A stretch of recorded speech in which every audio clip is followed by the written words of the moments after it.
कुंभलगढ़ के योद्धाओं की तलवार इतनी तंग खा गई है, एक अकेले अभिमन्यु का गला नहीं काट सकी। ये लीजिए महाराज, आपके चरणों में दुष्ट चंडीलाल का शीश। बस महाराज, मुझसे इस गद्दार की शक्ल और नहीं देखी जाएगी। घिन आ रही है मुझे महाराज, घिन आ रही है, घिन आ रही है मुझे महाराज।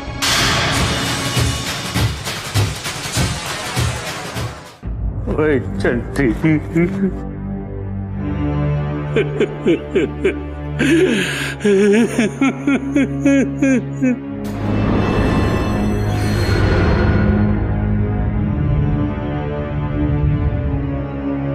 ओए चंडी मेरे भाई, ये क्या अनर्थ हो गया रे, क्या अनर्थ हो गया। ओए, वो जिसे थपथपियां दे के सुलाया करता था, आज उसका कटा हुआ सर देख के आ रहा हूं।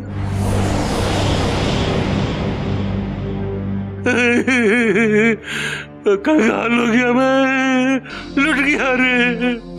ओए, कीड़े पड़े तुझे हत्यारे, सत्यानाश हो तेरा अभिमन्यु, सब कुछ छीन लिया, कुछ लिया, सब कुछ छीन लिया। अब धीरज मत खोइए, जिस दुष्ट ने आपके भाई का वध किया है, अब उसका वध भी निश्चित है।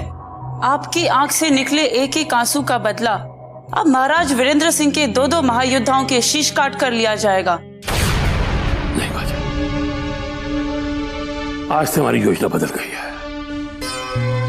सिर्फ तख्ता नहीं पलटना हमें, बल्कि महाराज वीरेंद्र सिंह, रानी चंद्रकांता और उसके दोनों पुत्रों को तड़पा के रुला रुला के मारूंगा मैं, जैसे मेरे भाई चंडी को मारा गया।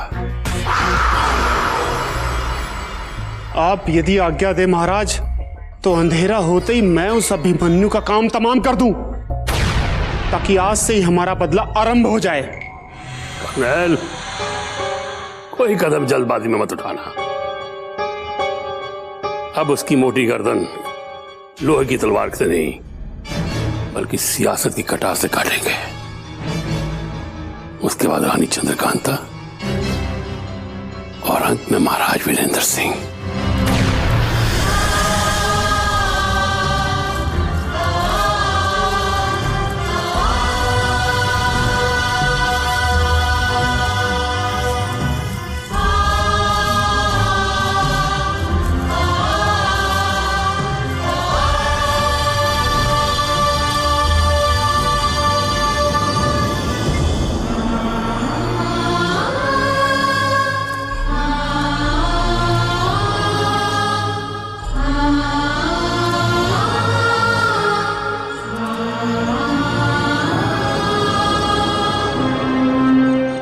अभिमन्यु ने अपना वचन पूर्ण कर दिया राजन, इसीलिए तू इतना प्रसन्न दिखाई दे रहा है। हाँ बाबा, महायोद्धा अभिमन्यु ने हमें शिवगढ़ में छुपे उस विश्वासघाती चंडीलाल का शीश उपहार में दिया है, और लंबे समय के पश्चात हम एक विचित्र सी शांति का एहसास कर रहे हैं बाबा। परंतु ये शांति अधिक समय तक नहीं टिकी रहेगी राजन। कि सांप को मारने के बाद तूने अजगर को पाल लिया है। ये आप क्या कह रहे हैं बाबा? हम कुछ समझे नहीं। तू नहीं समझा, किंतु ये वीरेंद्र सिंह अवश्य समझ गया है। इसे हमने समझाया था कि उस चुन्नी लाल को चुनारगढ़ के महल में मत बुला, किंतु इसने हमारी बात अनसुनी कर दी और उस अजगर को महल में बुला लिया, जो अब कभी भी अपनी कुंडली में इसकी समस्त प्रसन्नताओं को जकड़ लेगा। बाबा, हमें नहीं लगता कि चुन्नीलाल हमारे साथ कभी बगावत करेगा। उसे अपने किए पर बहुत पछतावा है, और हमने अपनी आंखों से स्वयं देखा। अपने दुष्ट भाई चंडी के शीश को देखकर उसे घृणा आ रही थी। पाखंडी है वो, समय देखकर गिरगिट की तरह रंग बदल रहा है और अपने भाई चंडी से घृणा का दिखावा कर रहा है। यदि अब भी उसे अवसर मिला तो बगावत करने का प्रयास करेगा, और इस बार राजन तेरे देवता भी उसके प्रयास को नहीं रोक पाएंगे। बाबा, बाबा, इस समस्या का भी विकल्प ढूंढ लिया गया है। आपकी चेतावनी सुनने के पश्चात महाराज ने मुख्य सेनाधिकारी को चुन्नीलाल पर दिन रात गुप्त रूप से दृष्टि बनाए रखने का आदेश दिया है। यदि उन्होंने कोई भी संदिग्ध हरकत की तो उन्हें तुरंत कारागार में डाल दिया जाएगा। चुन्नीलाल इतना मूर्ख नहीं है जो अपनी चालों का पता तुम्हारे सुरक्षा प्रमुख को लगने देगा। अब हमें ही महल में आकर उस चुन्नीलाल से मिलना पड़ेगा। इसने महल में अपने षड्यंत्र का जाल फिर से बुनना शुरू कर दिया है। अब आराम बहुत हो गया काजल रानी। थोड़ी फुर्ती दिखाओ और जल्द से जल्द महाराज वीरेंद्र सिंह को अपने प्रेम जाल में फंसाओ, वरना अभिमन्यु हमारे रास्ते में दीवार बन के खड़ा हो जाएगा। तो काजल उस दीवार को भी एक ही झटके में गिरा देगी चुन्नीलाल।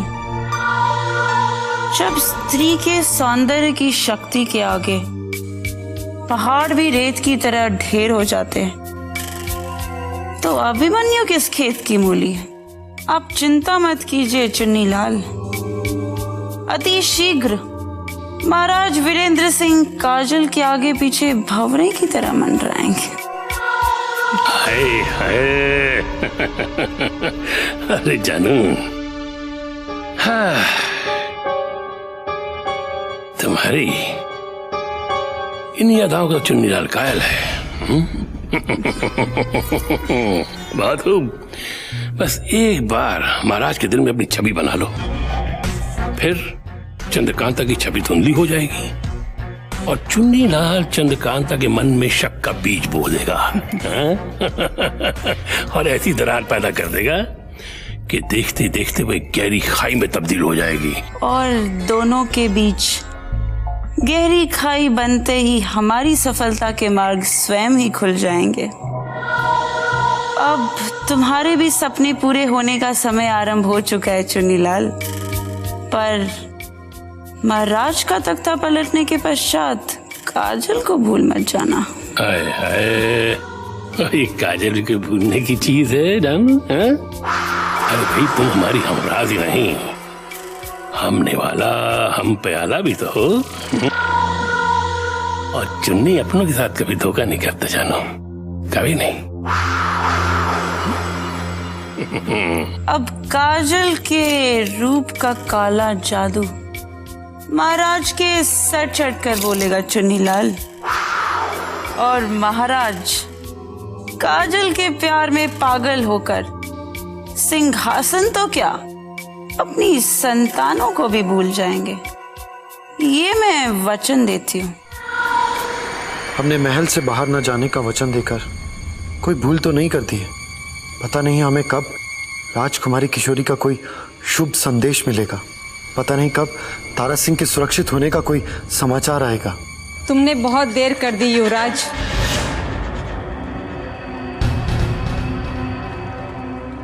कावेरी, तुम अब क्या कहने आई हो तुम? यही कि तुमने अपने वफादार तारा सिंह को सदा सदा के लिए खो दिया है। नहीं, झूठ बोल रही हो तुम। यदि तुम्हें विश्वास नहीं होता तो ये देखो तारा सिंह के वस्त्र।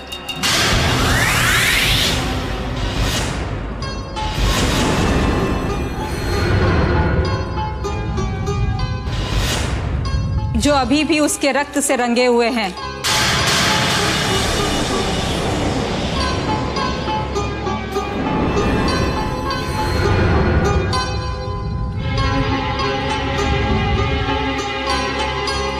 किसने हत्या की है तारा सिंह की? केवल उसका नाम बता दो, हम उसके पूरे वंश का विनाश कर देंगे। मैं उस हत्यारे का नाम तो नहीं बता सकती, जितना बताना था मैंने बताया। किंतु अगर तुम मेरी बात मान लेते और शिवगढ़ पहुंच जाते तो तुम्हें अपने वफादार को कभी खोना नहीं पड़ता। यदि तुम उसका नाम नहीं बताना चाहती तो मत बताओ, परंतु तारा सिंह के हत्यारे को हम पाताल लोक से भी ढूंढ कर निकाल लेंगे। उन्हें ढूंढने से पहले अपनी राजकुमारी किशोरी को बचा लो युवराज। जो शिवगढ़ के जंगलों में अकेली भटक रही है।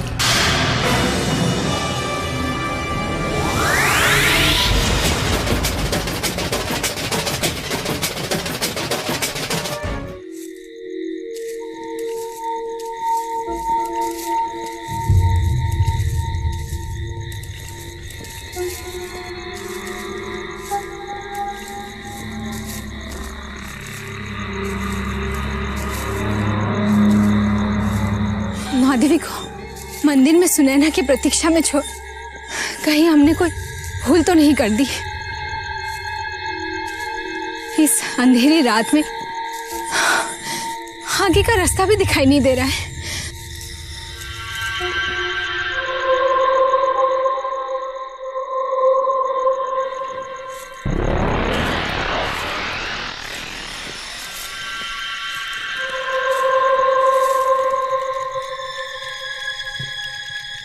इतनी रात गए, अलाव किसने जला रखा है? लगता है आसपास कोई गांव है।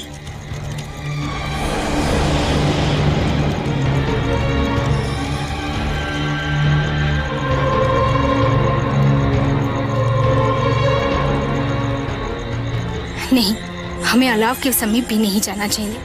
तारा सिंह को खोने के पश्चात अब किसी पर भी भरोसा नहीं किया जा सकता। अवश्य ही शत्रु का ये कोई छल हो सकता है, जिसने हमें पकड़ने के लिए कोई जाल बिछाया होगा।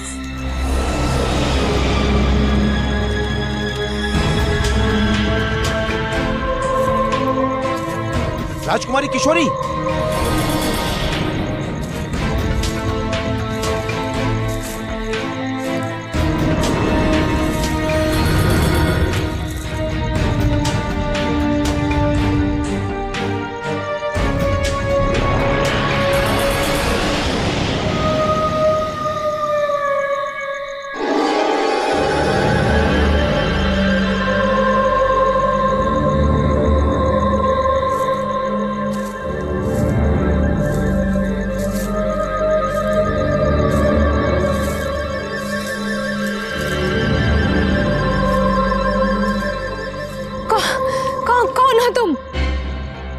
मायाजाल, घबराइए मत राजकुमारी।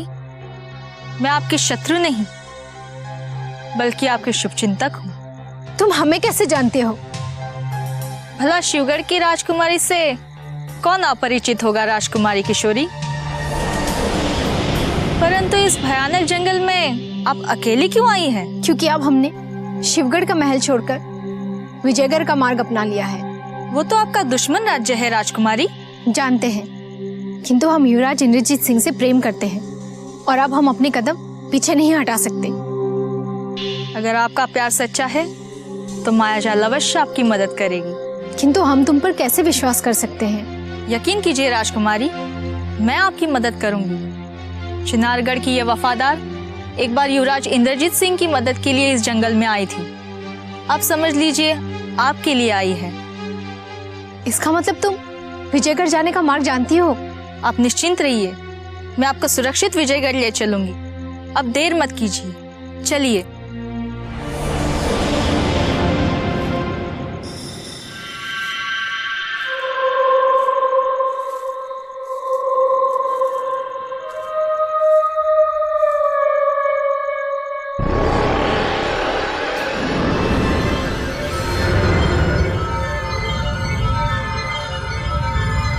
चंडी महाराज आप?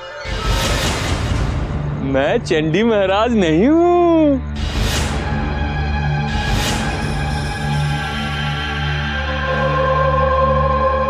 चंडीलाल तो सो रहा है।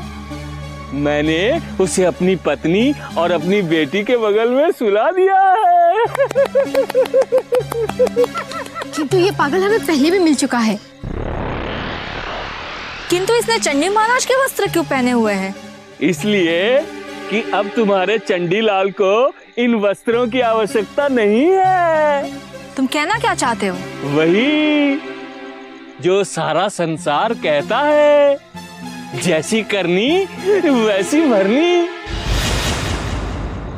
तुम्हारे चंडीलाल ने चुनारगढ़ में जितने पाप किए थे उसका फल उसे मिल गया है।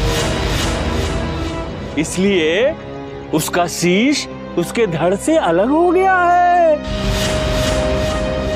तभी तो चंडीलाल का धड़ मेरी पत्नी और मेरी बच्ची के समीप चैन की नींद सो रहा है।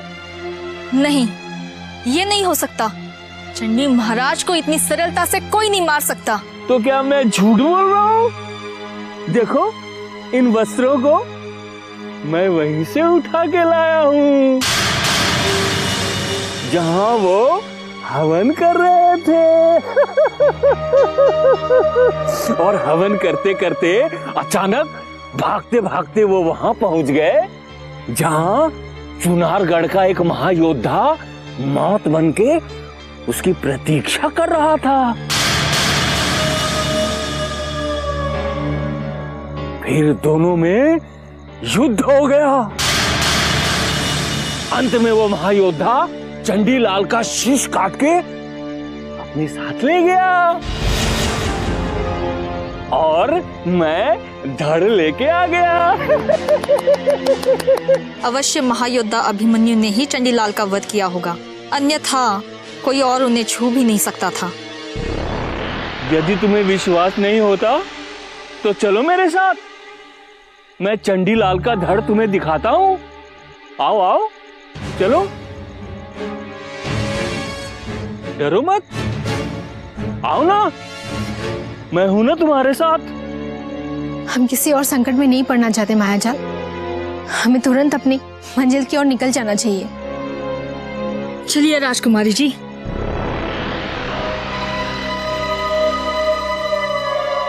रुको, आगे मत बढ़ो।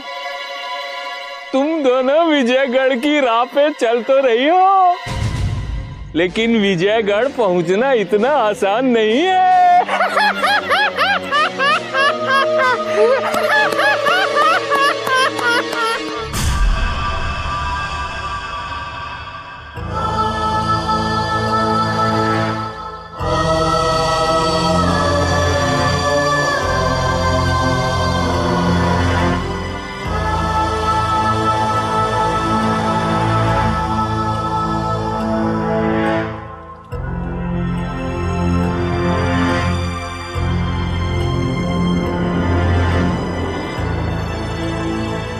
क्या बात है युवराज, आपने हम सबको कैसे याद किया? ये बताने के लिए कि हमने अपना एक विश्वास पात्र साथी खो दिया।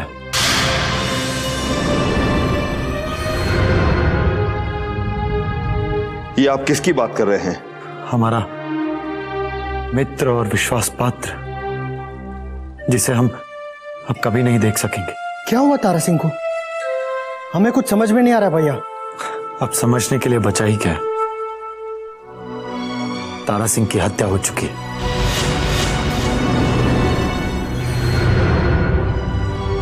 किसने तारा सिंह की हत्या कर दी और किसने आपको ये समाचार दिया युवराज?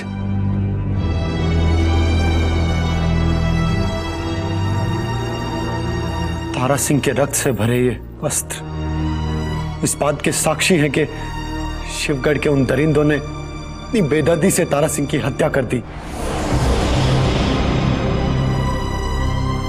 युवराज, यदि ये सत्य है तो बहुत बुरा हुआ है, परंतु ये वस्त्र आपके पास कैसे पहुंचे? क्या ये बता देने से तारा सिंह के प्राण वापस लौट आएंगे? हम केवल इतना कहना चाहते हैं कि यदि आप लोगों ने हमें बार बार शिवगढ़ जाने से नहीं रोका होता या तेज सिंह जी को समय पर शिवगढ़ भेज दिया होता तो आज तारा सिंह जीवित होता। नहीं भैया, आप ये भूल रहे हैं। यदि आप शिवगढ़ फिर से पहुंच गए होते तो आपके प्राण संकट में पड़ सकते थे, और यही भूल आप सब ने तेज सिंह जी को भेजकर की है। उनका हाल कभी भी वो हो सकता है जो तारा सिंह का हुआ है। नहीं युवराज, तारा सिंह और तेज सिंह में अंतर है। तारा सिंह एक अय्यार था और तेज सिंह एक महायोद्धा। शत्रु उनके समीप भी नहीं पहुंच सकता। अब यह विवाद करने से कोई लाभ नहीं। जब तारा सिंह ही जीवित नहीं रहे तो तेज सिंह जी को शिवगढ़ भेजकर उनके प्राण संकट में नहीं डालने चाहिए। हमारा यह अनुरोध है कि गुप्तचरों को संदेश भिजवाकर उन्हें वापस बुला लिया जाए।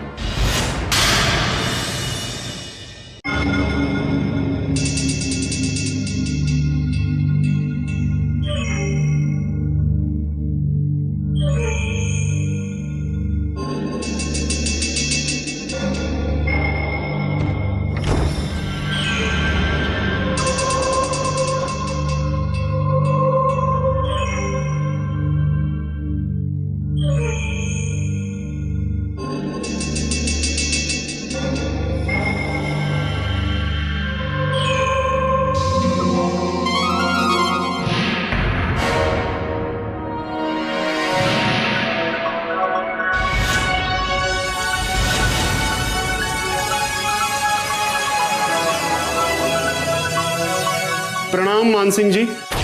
तुम्हें किसी ने यहाँ आते हुए देखा तो नहीं कर्नल? नहीं, क्योंकि जिस मार्ग से मैं आया हूँ उसे आपके और बिजली के सिवा कोई जानता ही कहाँ है। लेकिन तुम यहाँ अचानक आए क्यों? ये चुनीलाल जी का संदेशा देने।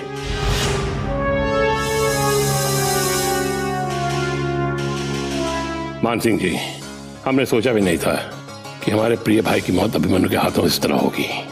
हम अपने भाई की मौत का सदमा बर्दाश्त नहीं कर पा रहे हैं। भाई की मौत ने हमारे मन में वीरेंद्र सिंह से जल्द बदला लेने की ठान ली है। इसलिए हम ये जानना चाहते हैं कि हमारी जासूस बिजली ने युवराज इंद्रजीत के सिंह में अपना रंग जमाया कि नहीं। हम वीरेंद्र सिंह की तबाही उसकी संतान से शुरू करना चाहते हैं, फिर चंद्रकांता और आखिर में वीरेंद्र सिंह की बारी। हमारा पैगाम पढ़ते ही करनाल के साथ फौरन जवाब भेज दीजिए।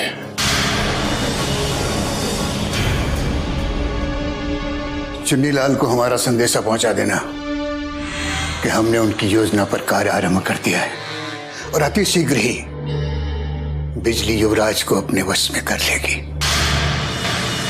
उसने इंद्रजीत के मन पर अपना प्रभाव जमाना शुरू कर दिया है और धीरे धीरे युवराज शिवगढ़ की राजकुमारी को भूलने लगे हैं। जैसे ही उनकी योजना का प्रथम चरण पूर्ण होगा, हम उन्हें सूचित कर देंगे। लेकिन तुम यहां इस तरह अब कभी मत आना। अब जाओ। अगर किसी ने तुम्हें यहां देख लिया तो मेरी स्वामी भक्ति पर प्रश्न चिन्ह लग जाएगा। ठीक है मान सिंह जी।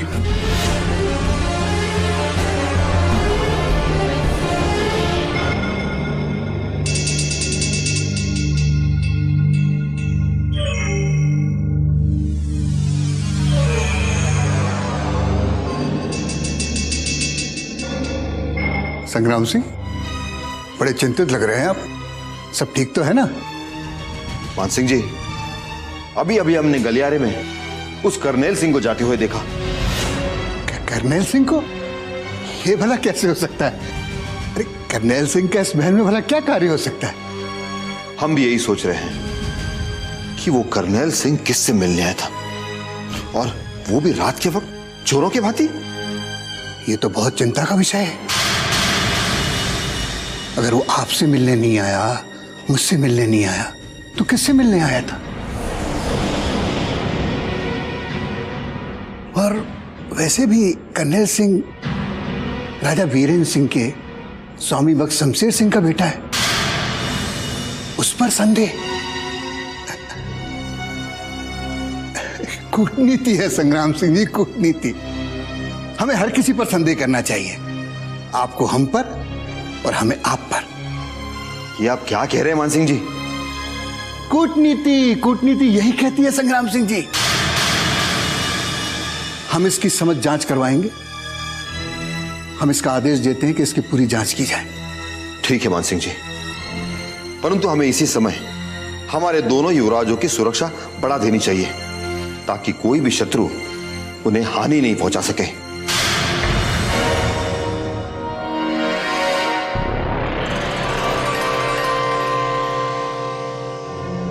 बिजली, तुमने अचानक हमें इस गुप्त स्थान पर क्यों बुलाया है? क्या तुम युवराज को अपनी ओर आकर्षित करने में सफल हो गई हो?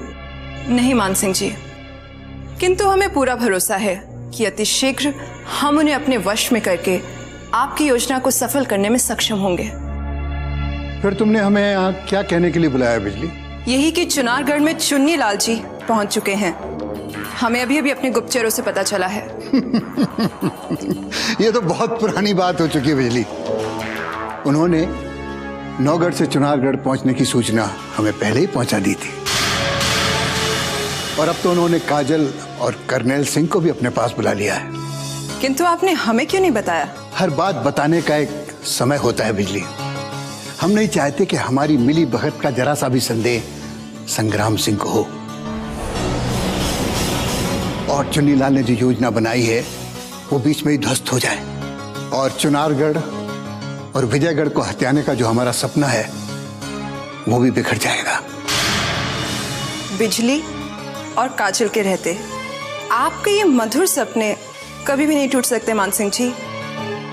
इधर हम इंद्रजीत को अपने वश में करेंगे और उधर काजल महाराज वीरेंद्र सिंह को, और ये होते ही वीरेंद्र सिंह के समस्त राज्य आपके और चुन्नीलाल के वश में हो जाएंगे। अभी अभी कर्नैल सिंह चुन्नीलाल का संदेशा देकर गया है। चंडीलाल की हत्या से उनके भाई चुन्नीलाल को बहुत बड़ा आघात पहुंचा है, इसलिए हमें अंदेशा है कि उनकी योजना में कुछ उलटफेर न हो जाए। और उससे भी बड़ी चिंता का विषय है कि कर्नैल सिंह को संग्राम सिंह ने महल से वापस जाते हुए देख लिया है, इसलिए वो महल में अब हर किसी पर संदेह करेंगे। अब हमें अपना कार्य और भी सतर्कता से करना है, ताकि युवराज इंद्रजीत सिंह को ढाल बनाकर महाराज वीरेंद्र सिंह के विरुद्ध बगावत के लिए खड़ा कर दिया जाए।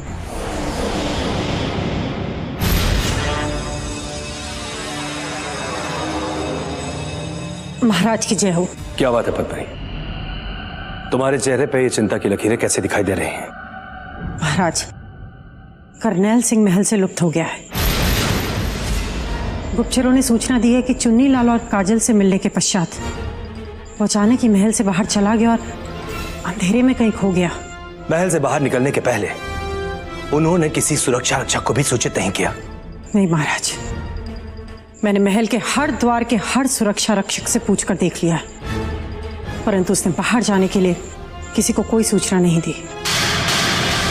और सबसे बड़ी चिंताजनक बात यह है महाराज कि कर्नैल सिंह ने बाहर जाने के लिए महल का कोई मुख्य द्वार नहीं बल्कि किसी गुप्त मार्ग का उपयोग किया है। ये क्या कह रही हो तुम पद्मनी? महल के गुप्त द्वार से निकलने का क्या कारण हो सकता है? ये तो चुन्नीलाल ही बता सकते महाराज। अवश्य चुन्नीलाल ने उसे किसी षड्यंत्र के लिए बाहर भेजा महाराज। और सबसे बड़ी चिंताजनक बात यह है कि कहीं बाबा रुद्रनाथ की बात सत्य ना हो जाए। उन्होंने साफ साफ ये भविष्यवाणी की थी कि चुन्नीलाल चुनारगढ़ के इस महल को दीमक की तरह नष्ट करने आए हैं। जब तक हमें चुन्नीलाल के विरुद्ध कोई प्रमाण, कोई साक्ष्य नहीं मिल जाता, हम उन पर आरोप नहीं लगा सकते। और पद्मनी, हमें यह भी नहीं भूलना चाहिए कि अपने भाई का कटा हुआ शीश देखकर उन्होंने उसे कितनी बुरी तरह दुत्कारा था। महाराज, ये भी चुन्नीलाल की ही कोई चाल थी। मेरी आपसे हाथ जोड़कर प्रार्थना है, आप उस पर बिल्कुल विश्वास मत कीजिए और उसे तुरंत नौगढ़ वापस भेज दीजिए। पद्मनी, इस विषय पर हमने तुमसे कोई राय नहीं मांगी, और किसे कब कहां भेजना है इसका निर्णय हम करेंगे, क्योंकि यह हमारा कार्य है, तुम्हारा नहीं। तुम बस इतना पता लगाओ कि कर्नैल सिंह इतनी रात को क्यों और किससे मिलने गया था। चिंता मत करो चुन्नीलाल, विजयगढ़ से कर्नल कभी भी लौट कर आ सकता है। सारे सुरक्षा कर्मी उसकी तलाश में लगे हुए हैं। मुझे डर है कहीं उसके आते हुए सवाल न करने लग जाए। प्रणाम चुन्नी महाराज। अरे कब वक्त, अरे मेरी देर क्यों हुई तुझे? हाँ, ये सबको शक होने लग पड़ा। और पद्मिनी बात की तरह आंखें उखाड़े बैठी हम पर। कोई पूछे तो मत क्या विजयगढ़ से आए हो, वरना लेने के देने पड़ जाएंगे। चल बोल, खबर क्या है? उन्होंने कहा है कि जैसे अपनी योजना बनाई थी वह उसी पे कार्य कर रहे हैं, और बिजली ने भी युवराज के दिल पे दस्तक देना आरंभ कर दिया है। यानी शिवगढ़ की राजकुमारी का असर कम होने लग गया युवराज से, है? पूरी तरह से तो नहीं, लेकिन बहुत जल्द ऐसा हो जाएगा। उधर बिजली ने युवराज को अपने वश में करना शुरू कर दिया है, और इधर मैंने महाराज वीरेंद्र सिंह को। अब इसमें कोई संदेह नहीं कि हम दोनों मिलकर पिता पुत्र को जल्दी ही अपना गुलाम बना लेंगे। अब महाराज वीरेंद्र सिंह का बुरा वक्त शुरू हो गया है और चुन्नीलाल का राजयोग। अब बहुत जल्द हम वीरेंद्र सिंह का तख्ता पलट देंगे और तड़पा तड़पा कर मारेंगे, तड़पा तड़पा कर।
हमारे इन जंगलों में ये कौन दर्द भरा गीत गा रही है माखन सिंह? समीप ये गांव है महाराज, लगता है उसी गांव की कोई युक्ति है। तो ठीक है, परंतु इस वीराने में वो किसे पुकार रही है? ऐसा प्रतीत होता है कि वो किसी कष्ट में है। चलो देखते हैं। क्षमा कीजिएगा महाराज, आप यहाँ जंगल भ्रमण करने के लिए निकले हैं, फिर किसी अनजान युवती के लिए? माखन सिंह, हमारी सीमा में रहने वाला कोई अनजान नहीं, बल्कि हमारा अपना ही होता है। चलो।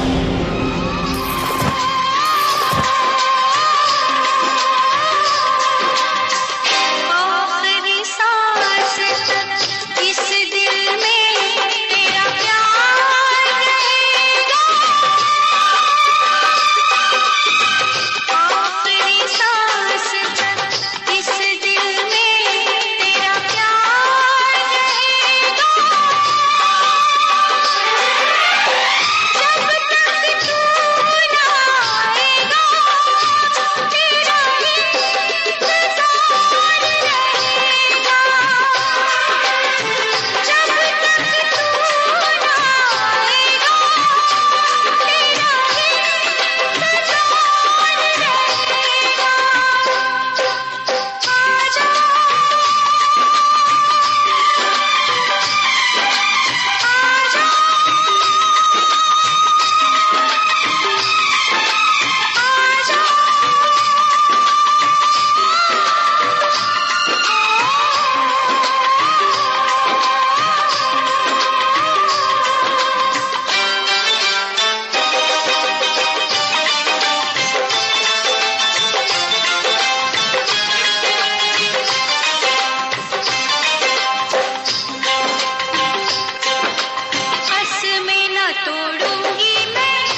काजल, तुम महल छोड़कर इस वीराने में किसे पुकार रही हो? नहीं महाराज, मैं तो यूं ही। हमसे छुपाने की चेष्टा मत करो और सत्य बताओ कि आखिर तुम्हें किसने इतनी पीड़ा पहुंचाई है जो तुम इस तरह यहां अकेली भटक भटक कर जैसे विरह की अग्नि में सुलग रही हो। महाराज, मुझे इस विरह की अग्नि में झुलसाने वाला कोई और नहीं बल्कि वही डाकू कुंदन सिंह है जिसने मेरे बिरजू को अगवा किया।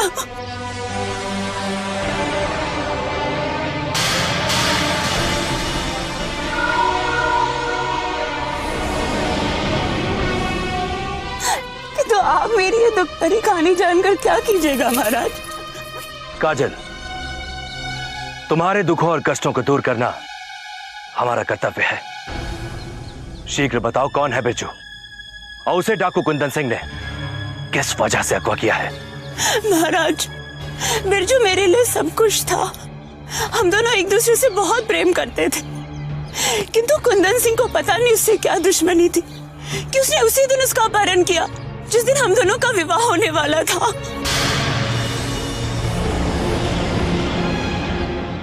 और इन्हीं जंगलों में डाकू कुंदन सिंह ने मेरे बिरजू को अगवा किया था।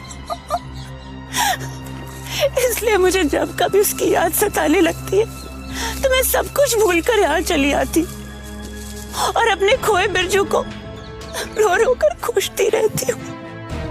हम डाकू कुंदन सिंह को अवश्य दंड देंगे।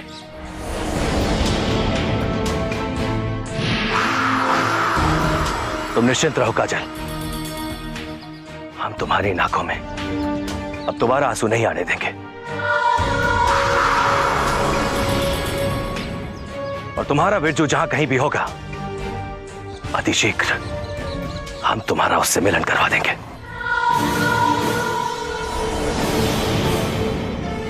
माखन सिंह। हुक्म महाराज। हमारा डेरा इसी जंगल में डलवा दिया जाए और तुरंत कुंदन सिंह को खोजकर हमारे सामने प्रस्तुत किया जाए। जो आज्ञा महाराज। लो कर लो बात। चुन्नीलाल, तुम्हारे चुन्नट की चाल तो कामयाब हो गई। अब जैसे माखन सिंह सैनिकों को लेकर जंगल में निकल जाएगा, महाराज वीरेंद्र सिंह मेरे मुष्टंडे तुम्हारा वध कर देंगे जैसे तुमने मेरे भाई का करवाया था। भूलूंगा नहीं।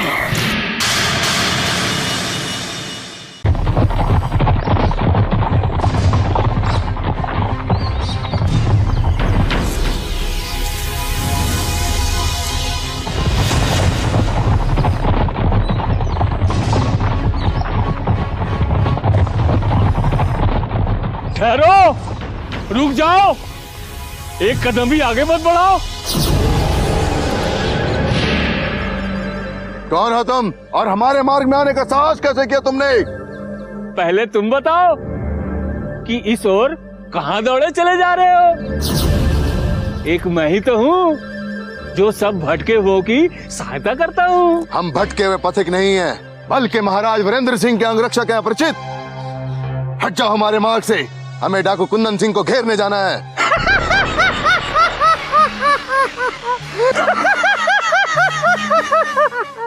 वापस लौट जाओ, नहीं तो कोई नहीं बचेगा। डाकू कुंदन सिंह को खोजना इतना आसान नहीं है जितना तुमने समझा है। तुम हमारी शक्ति को जानते नहीं हो अपरिचित। यदि तुम डाकू कुंदन का ठिकाना जानते हो तो शीघ्र ही हमें बता दो। कुंदन सिंह दिन के उजाले में किसी को दिखाई नहीं देता। वो लूट मार करने के लिए तब निकलता है जब आकाश में सूरज डूब जाता है और इस जंगल में चारों तरफ अंधेरा फैल जाता है। और कुंदन सिंह रात को निकलता है, इसलिए तुम रात होने की प्रतीक्षा मत करना, वरना डाकू कुंदन सिंह आकर तुम सबको मार डालेगा। मुझे ही तुम सबकी लाशों को जलाने की व्यवस्था करनी पड़ेगी। मैं कहता हूं लौट जाओ, मैं कहता हूं वापस लौट जाओ, चले जाओ। मैं थक गया हूं। तुम सभी भटके हुए मनुष्यों का अंतिम संस्कार करते करते। हुजूर, ये तो पागल लगता है। इसके बातों में समय नष्ट ना कीजिए। तुम ठीक कहते हो, चलो।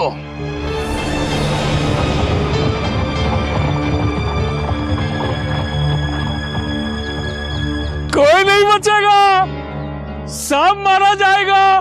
कुंदन सबको मार डालेगा।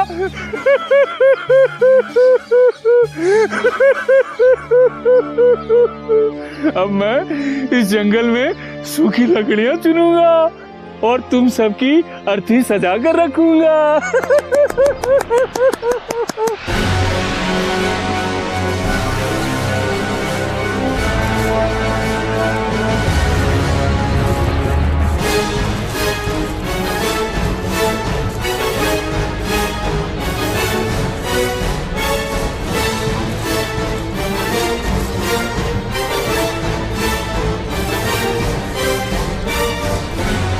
रतन, बैठो बैठो, जल्दी करो।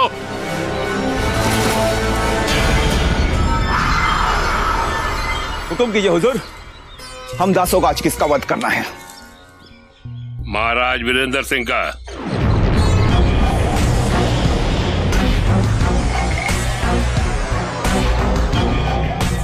अरे बेवकूफो, खड़े खड़े मेरे मुंह का ताक रहे हो?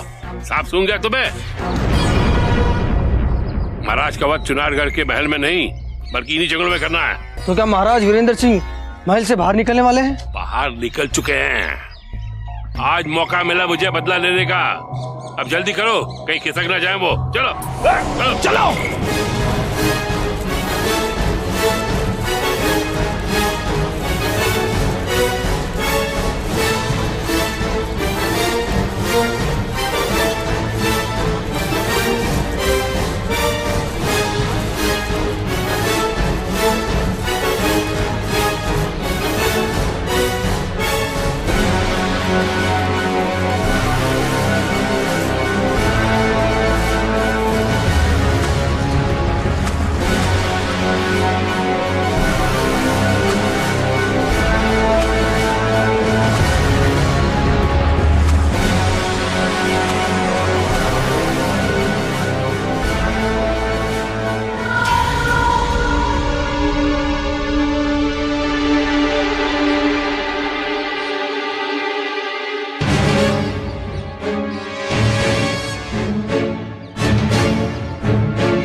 शाम होने वाली है, परंतु माखन सिंह अभी तक क्यों नहीं आए? कहीं बिरजू की तरह डाकू कुंदन सिंह ने उन्हें भी तो अगवा नहीं कर लिया महाराज? मुझे बहुत डर लगने लगा है महाराज।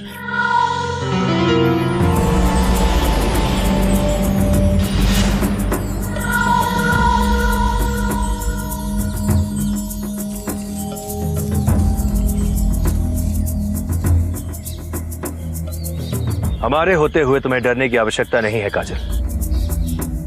और माखन सिंह को बंधक बनाना कोई आसान कार्य नहीं है। घबराओ मत, हम अभी पता लगवा देते हैं कि माखन सिंह को आने में इतना समय क्यों लग गया।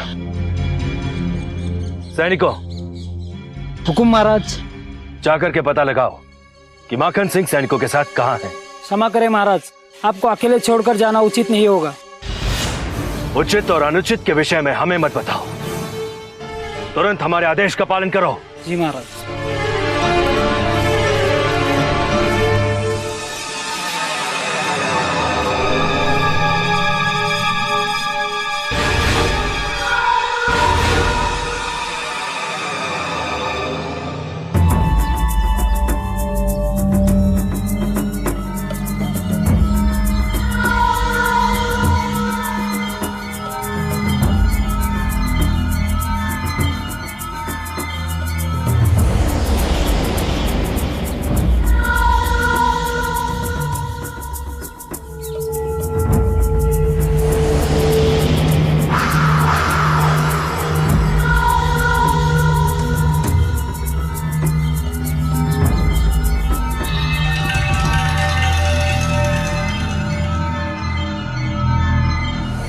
महाराज, पता नहीं क्यों मेरा मन बहुत घबरा रहा है। हमने कहा ना काजल, हमारे होते हुए कोई भी तुम पर अपनी दृष्टि उठाकर देख नहीं सकता।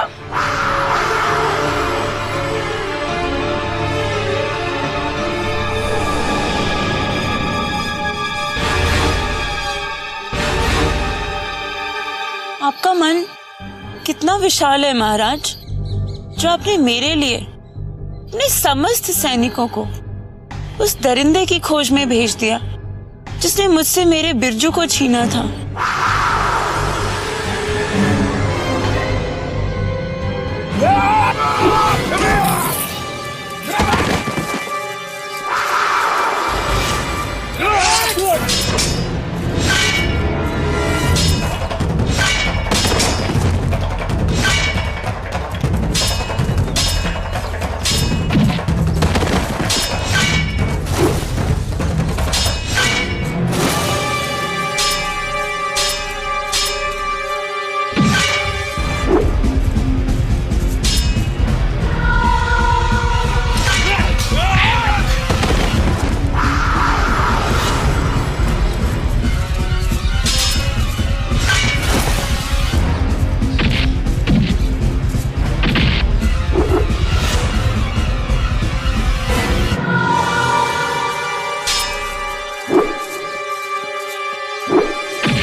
लानत है, सारा बना बना खेल बिगाड़ दिया आज इस माखन सिंह ने, वरना वीरेंद्र सिंह का काम तमाम हो गया था।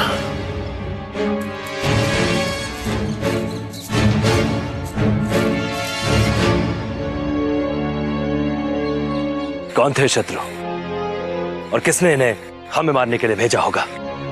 मैं इन्हें पहचान गई हूँ महाराज, ये सब उसी डाकू कुंदन सिंह के साथी हैं जिसने मुझसे मेरे बिरजू को छीना था। अब कुंदन सिंह का शीश उसके धड़ से अलग होने से कोई नहीं बचा सकता। तो महल वापस लौट चलिए महाराज, हम तुरंत सैनिकों को आदेश देकर इस पूरे जंगल की घेराबंदी करवा देते हैं। नहीं, अब हम महल तभी वापस लौटेंगे जब चंडीलाल की तरह डाकू कुंदन सिंह का भी कटा हुआ शीश अपनी आंखों के सामने देख लेंगे। माखन सिंह, चुनारगढ़ में संदेशा भेजकर कुछ अन्य दक्ष सैनिकों को यहां बुला लिया जाए। अब डाकू कुंदन सिंह का अंतिम समय निकट आ चुका है।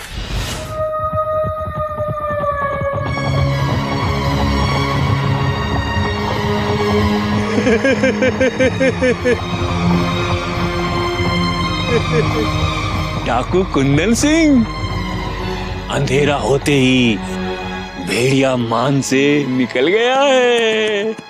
इसका मतलब आज फिर कोई मौत की गहरी नींद सोने वाला है, आज फिर किसी का शीश कटने वाला है। परंतु कौन है वो अभागा जिसका लहू कुंदन सिंह बहाने वाला है?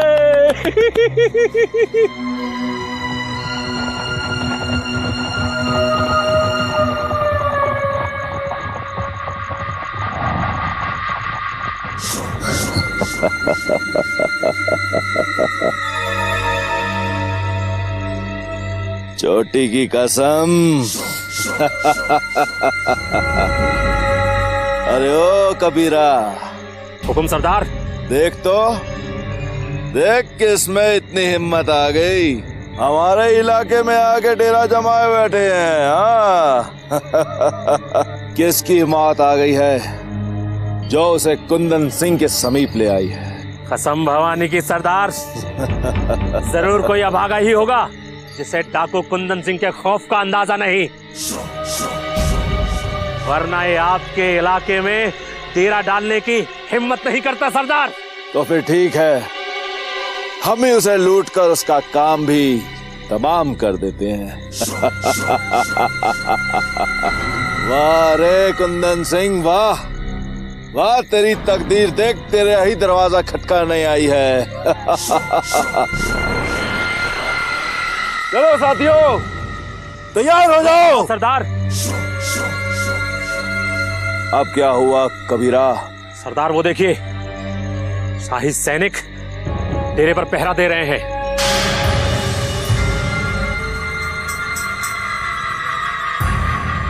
डेरे में अवश्य ही चुनारगढ़ के शहंशाह ठहरे हुए हैं सरदार। चुनारगढ़ के शहंशाह इस समय इस वीरान जंगल में? हाँ शहंशाह शिकार खेलने के लिए आए होंगे सरदार, मगर लगता है अभी तक शिकार मिला नहीं होगा उन्हें। उन्हें शिकार मिला हो न मिला हो, लेकिन आज कुंदन सिंह को अपना शिकार जरूर मिल गया है कबीरा। आज रात कुंदन सिंह उन बेशकीमती हीरे जवाहरातों को लूटेगा जो चुनारगढ़ के महाराज पहन के बैठे हुए हैं। चलो साथियों, तैयार हो जाओ धावा बोलने के लिए। नहीं सरदार नहीं, अगर हमने धावा बोला तो सारे के सारे बेमौत मारे जाएंगे सरदार। भलाई इसी में सरदार कि रास्ता बदलकर फौरन यहां से निकल लेते हैं दूर तक। खामोश कबीरा, क्या तू अपने ही गिरोह के बनाए हुए असूलों को भूल गया? जो डर गया वो मर गया। ये 4 सैनिक 4 घड़ी के लिए हमारे साथ मुकाबला नहीं कर सकते। आप ठीक कह रहे हैं सरदार, लेकिन 4 सैनिकों के मारे जाते ही चुनारगढ़ की सारी सेना हम पर टूट पड़ेगी, और उसके बाद क्या होगा? हमारे खानदान में 7 पुश्तों तक कोई जिंदा नहीं बचेगा सरदार। आप तो जानते हैं सरदार कि लूटपाट राजाओं के साथ नहीं, सेठ और साहूकारों के साथ करनी चाहिए। निकल चलिए सरदार। सरदार, कसम भवानी की सरदार, कभी तो कबीरा की बात मान लीजिए, मान लीजिए सरदार, चलिए। ठीक है कबीरा, खुश हो जा तू, खुश हो जा कि आज सरदार ने तेरी बात मान ली। शुक्रिया सरदार, शुक्रिया। जय भवानी, जय भवानी, जय भवानी।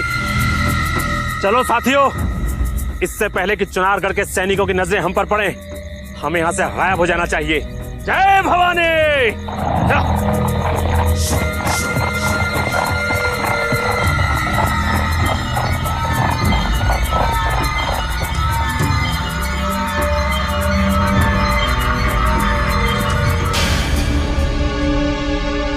किसी भी समय हमें डाकू कुंदन सिंह की सूचना मिल सकती है महाराज, क्योंकि डाकू कुंदन सिंह रात के अंधेरे में डाका डालने के लिए अवश्य निकलता है।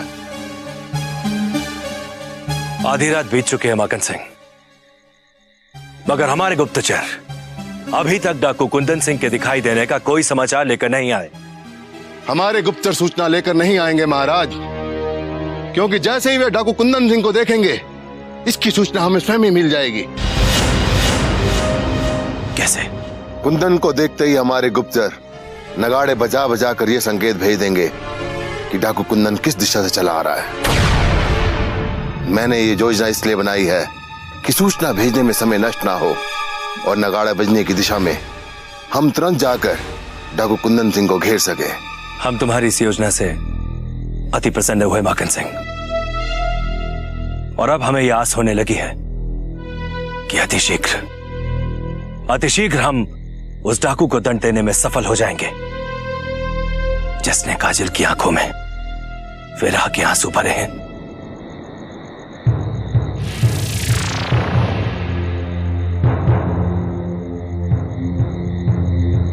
महाराज, नगाड़ों की ध्वनि सुनाई पड़ने लगी है।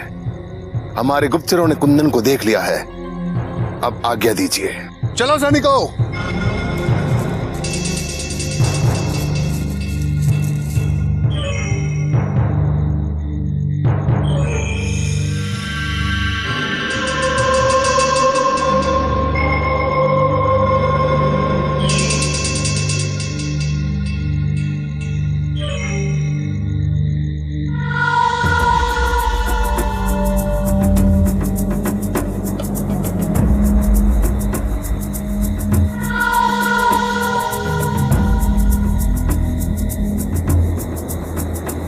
महाराज वीरेंद्र सिंह अकेले हैं। उनके इस अकेलेपन का फायदा उठाना चाहिए।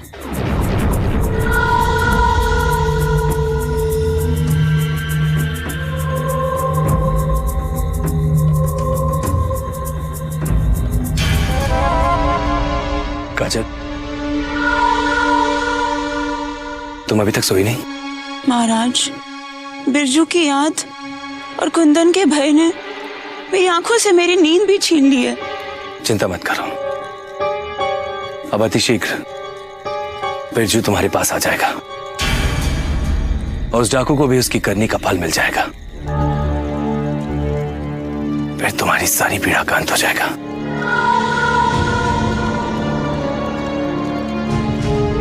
आप कितने महान हैं महाराज, जो अपने इस चरणों की धूल को भी इतना सम्मान दे रहे हैं। मुझ तुच्छ दासी के लिए इतना कष्ट मत उठाइए महाराज। मेरी आपसे प्रार्थना है कि आप महल लौट जाइए। काजल,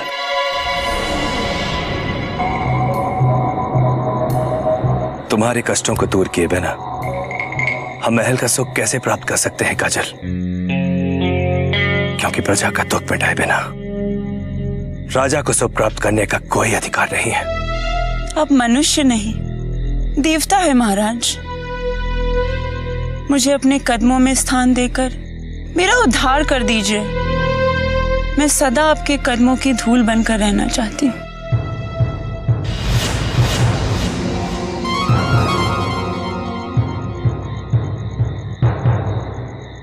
ये नगाड़ों की आवाज दूसरी दिशा से कैसे आने लगी, जबकि कुछ समय पूर्व यह आवाज उस दिशा से आ रही थी जिस ओर माखन सिंह गए थे? क्या हुआ महाराज, आप इतने चिंतित कैसे हो गए? और ये नगाड़ों की ऐसे विचित्र सी ध्वनि क्यों सुनाई दे रही है? अवश्य ही हमारे साथ कोई छल हुआ है काजल। ऐसा प्रतीत हो रहा है कि हमारे किसी शत्रु ने हमारे खिलाफ षड्यंत्र रच दिया है। षड्यंत्र? मुझे बहुत डर लग रहा है महाराज।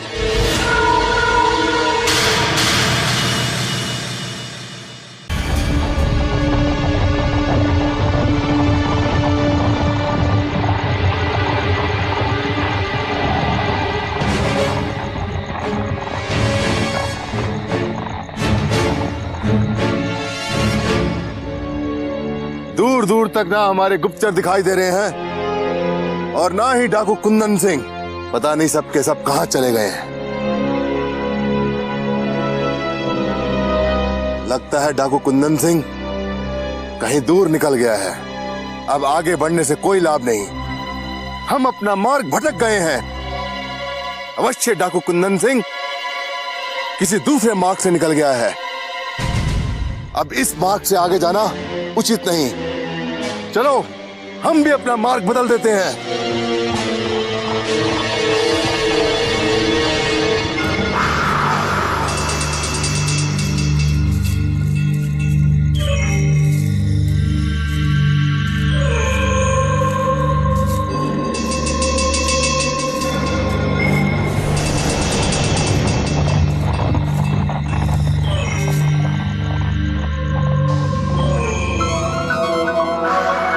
माखन सिंह, चुनीलाल जी, आप इस भयानक जंगल में क्या कर रहे हैं?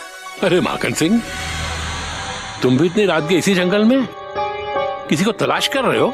यही प्रश्न तो मैं आपसे पूछना चाहता हूं चुन्नीलाल जी, कि आप महल को छोड़कर इस घनघोर अंधेरे में किसे ढूंढ रहे हो? अरे भाई, मैं तो उस बदनसीब काजल को ढूंढ रहा हूँ। 2 दिन से महल में उसका पता ही नहीं। पगला की बिरजू की याद में पता नहीं कहाँ घूमती रहती है। इसका मतलब सत्य यही है कि उसके बिरजू को डाकू कुंदन सिंह उठाकर ले गया था। अरे भाई, ये किस्सा तो नौकड़ का बच्चा जानता है, लेकिन तुम्हें कैसे पता चला? स्वयं काजल ने महाराज को यह बताया था चुन्नीलाल जी। अगर अब चिंता की कोई बात नहीं है, काजल इस समय महाराज के खेमे में सुरक्षित है और मैं उन्हीं के आदेश पर डाकू कुंदन सिंह को खोजने आया था, परंतु संजोग से आपसे भेंट हो गई। चलो, इस बात की तो खुशी है कि काजल सुरक्षित है, लेकिन महाराज को सब बताया उसने? महाराज को तकलीफ में डाला, तुम्हें तकलीफ में डाला, क्या करती है लड़की? मुझे महाराज का खेमा क्या बताओ, मैं वहां जाके इस लड़की को फौरन नौकर भेज दूंगा। कहाँ है महाराज का खेमा?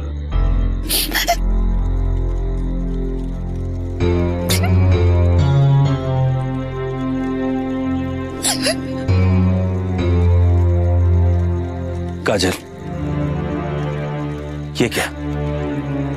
तुम्हारी आंखों में फिर आंसू? हम तुम्हें वचन देते हैं कि तुम्हारे जीवन में खोई हुई खुशियों को हम अति शीघ्र वापस लौटा देंगे। जानती हूँ महाराज, जिसके पास आपका साथ हो, भला उससे खुशियां दूर कैसे जा सकती है? अगर ये जानती हो तो क्यों इस तरह आंसू बहाए जा रही हो? विश्वास रखो काजल, हमने तुम्हें जो वचन दिया है उसे पूर्ण किए बिना हम चैन से नहीं बैठेंगे। मुझे एक और वचन दीजिए महाराज, कि आप हमेशा मेरा साथ देंगे। आपने मुझे जो अपनापन दिया है वो मैं कभी नहीं भूल सकती। मैं आपके बिना नहीं रह सकती।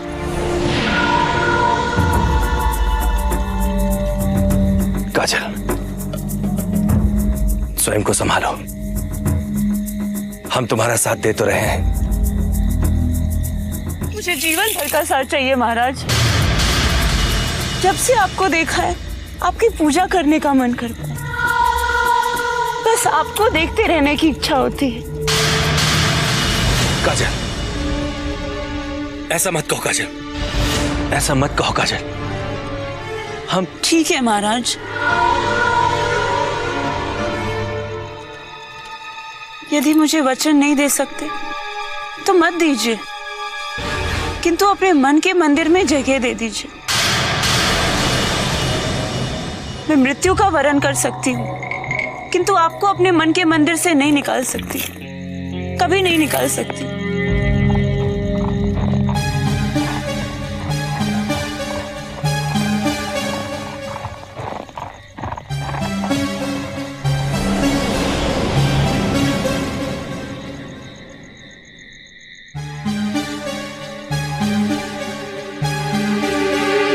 महाराज की जय हो। चुन्नीलाल, आप इस वक्त यहाँ? महाराज, मैं काजल को ढूंढने निकला था। अचानक जंगल में रात पड़ गई, मैं भटक सा गया। ये तो भला वो माखन सिंह का जो वहां मिल गए। इन्होंने बताया कि आपने यही खेमा डाला हुआ है, तो आपके दर्शन के लिए चला आया। हम भ्रमण करने आए थे चुन्नीलाल, और वहीं काजल से भेंट हो गई और ये पता चला कि डाकू कुंदन सिंह ने बिरजू का अपहरण करके इसकी खुशियों पर ग्रहण लगा दिया है। और उसी वक्त हमने डाकू कुंदन सिंह को पकड़ने और बिरजू को कुंदन के बंधन से मुक्त करने का निर्णय ले लिया है। क्या बचपना है काजल, क्या बचपना है ये? महाराज के सामने अपना दुखड़ा रोने की क्या जरूरत थी तुम्हें? हमारे महाराज कितने भले इंसान हैं। एक सहानुभूति की उंगली क्या दी, तुम पहुंचे तक पहुंच गई। अरे 1000 बार समझाया तुम्हें, बिरजू का बचना मुश्किल नहीं नामुमकिन है। कुंदन ने मार काट के फेंक देगा उसे। महाराज, इसकी तरफ से मैं माफी मांगता हूं आपसे। देखिए, ये तो पगला गई है बिरजू की याद में। आप ये जंगा का चक्कर छोड़िए और फौरन महल वापस लौट चलिए। बस चुनारगढ़ पहुंचते ही काजल को तो मैं नौकड़ पे ही दूंगा। थक गया हूं इससे। काजल पर इतना क्रोधित होना ठीक नहीं है चुन्नीलाल। इसमें इस बेचारी का कोई दोष नहीं है, परंतु ये बात अटल है कि अब हम महल तभी वापस लौटेंगे जब डाकू कुंदन को पकड़ लेंगे। क्या हुआ माखन सिंह, क्या तुम्हें डाकू कुंदन सिंह कहीं दिखाई नहीं दिया जो तुम उसे बंदी बनाए बिना वापस लौटाए? वो मुझे दूर दूर तक कहीं दिखाई नहीं दिया महाराज, और ना ही हमारे वो गुप्तचर दिखाई दिए जिन्होंने नगाड़े बजा जाकर हमें ये संकेत भेजा था। हमें लगता है कि डाकू कुंदन सिंह को संदेह हो गया है, इसलिए वो कहीं दुबक गया है। अवश्य ही डाकू कुंदन हमसे कोई छल कर रहा है माखन सिंह, क्योंकि तुम्हारे जाते ही नगाड़ों की आवाज दूसरी दिशा से आने लगी थी। जो भी हो, किसी भी स्थिति में हम डाकू कुंदन को भाग निकलने का मौका नहीं देंगे। हमें डाकू कुंदन सिंह चाहिए, वो भी जिंदा, ताकि हम उसे उसके किए का दंड दे सके।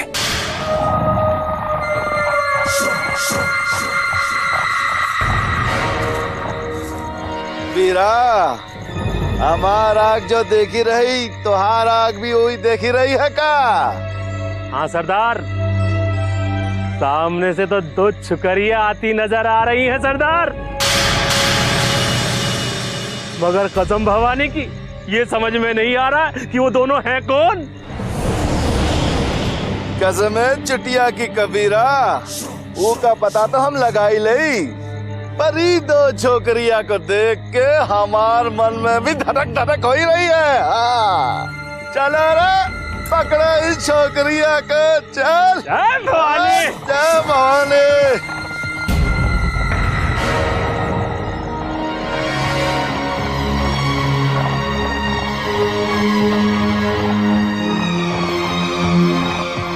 कौन है वो घुड़सवार जो इस ओर चले आ रहे हैं? कहीं शिवगढ़ के कोई शत्रु तो नहीं जो हमारी खोज में निकले हैं? नहीं, वो कोई डाकू दिखाई देते हैं राजकुमारी जी। तुरंत यहाँ से भागकर किसी अंधेरी जगह छुप जाते हैं।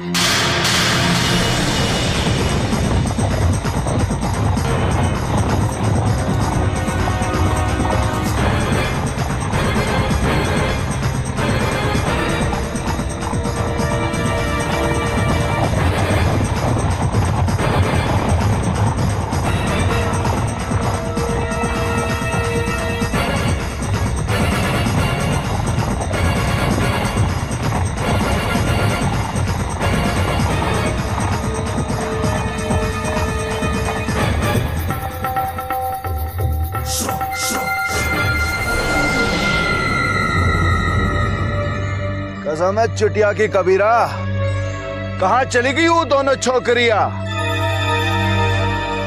उका तो हमने यही दिशा में आते हुए देखे रही, अभी कहा उनको धरती खाए रही, आसमान निकल गया।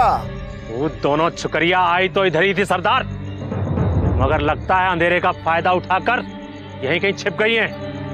साथियों, ढूंढो उन दोनों को, और ध्यान रहे अगर वो हमारे हाथ से निकल गई तो कसम भवानी की सरदार तुम्हारे हाथ कटवा कर फेंक देगा। चलो ढूंढो।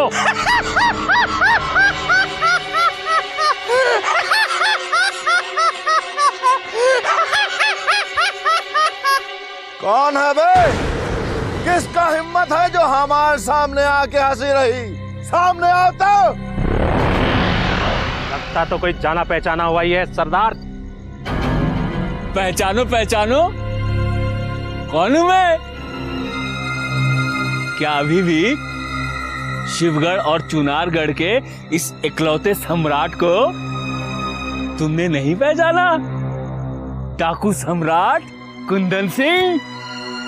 अरे कसम है चुटिया की कबीरा, ये तो ही बुड़बक है किस्मत का मारा जो हमसे कहीं ना कहीं टकराए रही। भवानी की सरदार, ये पागल काम आ सकता है हमारे। हो सकता है इसने उन दोनों छोकरियों को भागते हुए देखा हो। अरे ओ बुड़बक, तू यहाँ से कोई दो छोकरिया को भागते हुए देखे रही है का? यदि मैं तुम्हें नहीं बताऊंगा तो तुम क्या कर लोगे? गर्दन काट देंगे सरदार तेरी। और अगर बता दिया तो बख्श देंगे सरदार। क्यों सरदार? लो काटो, देखते क्या हो? काट कर फेंक दो मेरा शीश, फिर देखना तुम्हें कौन बताता है कि शिवगढ़ की राजकुमारी कहाँ छुपी हुई है। कसम चुटिया की, शिवगढ़ की राजकुमारी और यहाँ इस वीरान जंगल में। वो शिवगढ़ की राजकुमारी है और उसके साथ जो भाग रही थी ना, वो उसकी सखी है। लेकिन एक बात याद रखना, अगर तुम लोगों ने उसे खरोच भी लगाई ना, तो मैं शिवदत्त से कह के तुम सबके शीश कटवा दूंगा। अरे ओ कबीरा, कसम चुटिया की, चुनारगढ़ के शहंशाह तो हमारे हाथ से बची रही, पर ई राजकुमारी को हमारे इन दो हाथ से कौन बचाई?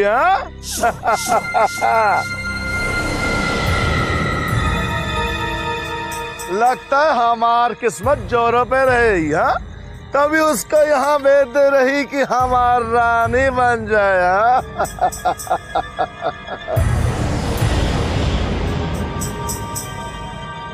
अरे ओ बुड़बक, कसम ही हमार चुटिया की, आप सीधी तरह से बताए रही है कि नहीं कि वो राजकुमारी कौन दिशा में गई है? नहीं तो तुम्हारी खोपड़िया है ना, उसे धड़ से अलग कर दे रही। समझा कि नहीं? वो सो गई है। लो, मैंने बता दिया। अब तो नहीं हमारा शीश काटोगे डाकू सम्राट।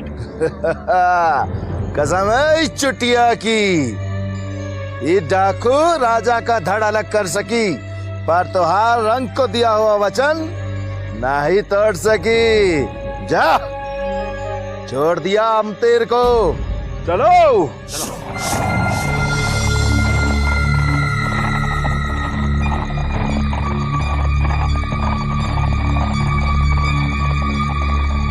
वाह मायाजाल, फिर तुमने राजकुमारी के प्राण बचा लिए। राजकुमारी किशोरी, बाहर निकलिए, मेरी युक्ति सफल हो गई।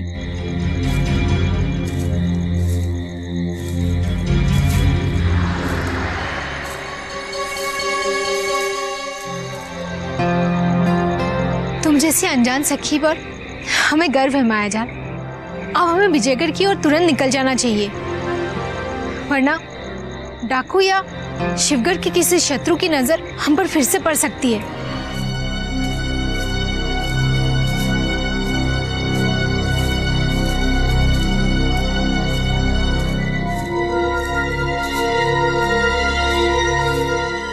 हमें बहुत प्यास लग रही है, हम आगे और नहीं चल सकते।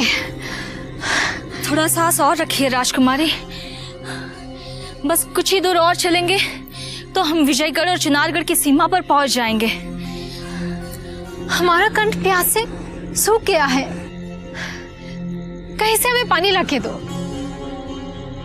ठीक है राजकुमारी, यदि यहाँ आसपास कोई नदी दिखाई दे तो हम अभी आपके लिए पानी ले आते हैं, परंतु जब तक हम यहाँ लौट ना आए आप इसी स्थान पर रहना।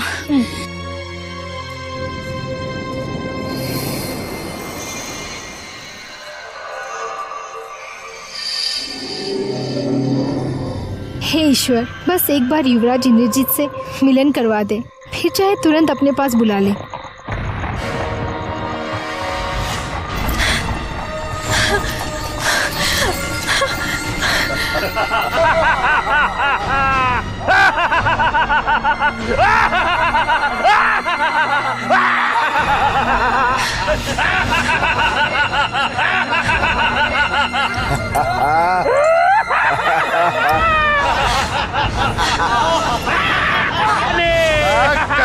चोटिया की।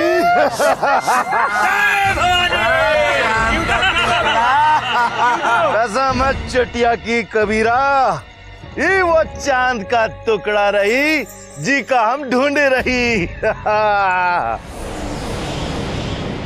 कसम भवानी की सरदार, किस्मत बहुत ही बुलंद पाई है आपने, जो ये चांद का टुकड़ा खुद ब खुद आपके कदमों में आ गया। मगर सरदार, वो दूसरी छुकरिया कहाँ गई जो इसके साथ भाग रही थी सरदार? अरे हमका उसे कोनो मतलब नहीं रे, हमका मतलब तो ई पूनम का चांद से रही। जब तोहार किस्मत का सितारा चमकी तो खुद ब खुद वो छोकरिया तोहार गलती में आकर गिरे रही। अरे ओ छोकरा, उठा लो इसका और ली चलो हमार खास अड्डे में। कोई हमारे पास नहीं आएगा। यदि किसी ने हमें छूने की कोशिश की तो हम उसे मृत्यु दंड दे देंगे। अरे ये मिर्ची तो बहुत तीखी है रे, खाने में बहुत मजा आई। छोड़ो हमें, हम कहते हैं छोड़ दो हमें, चले जाओ, हमें छुओ मत तुम लोग। जब तू हमार रात की रानी बनी ना, कसम इस चुटिया का हमका मारी डाली। अरे ओ कबीरा, देख तोहार भौजाई गुस्से में कितना खूबसूरत दिखती रही है। आज तो तोहार सरदार का मुराद पूरा हो गया। चलो रे छोकरा, ला इसे डाला हमार घोड़े पे। अभी हम इसको लेके जा रही, पर संभाल के। हाँ, इसकी गोरी गोरी नरम चमड़ी पर अगर एक भी जख्म आया ना तो कसम है इस चुटिया का, हम तोहार सब का खाल खींचे दे रही, समझे क्या?